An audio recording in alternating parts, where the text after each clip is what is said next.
Year ending मान लीजिए 31 मार्च 2026 में क्लोज हो रहा है।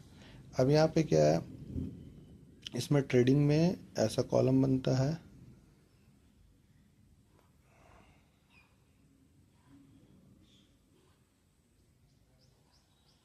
यहाँ पार्टिकुलर्स होता है, यहाँ अमाउंट होता है, यहाँ पार्टिकुलर्स होता है, यहाँ अमाउंट होता है, यहाँ डेबिट होता है, यहाँ क्रेडिट होता है, यहाँ पे टू होता है, यहाँ पे बाई होता है। अब हम एक एक क्वेश्चन को उठाएंगे और यहाँ पे पुट करेंगे।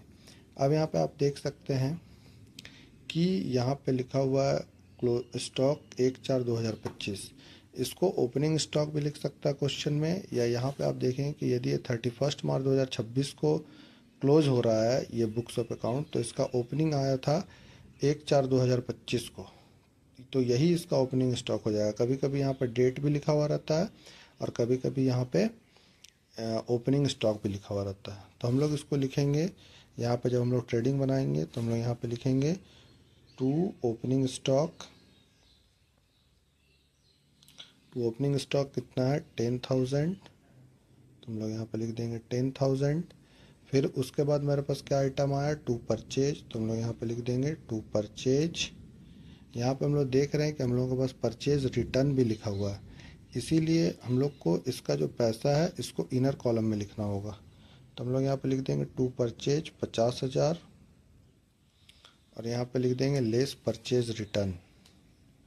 यहाँ पे कर देंगे लेस परचेज रिटर्न कितना है 2,000, यहाँ पे लिख देंगे 2,000। अब यहाँ पे आउटर कॉलम में आ जाएगा 48,000 48,000।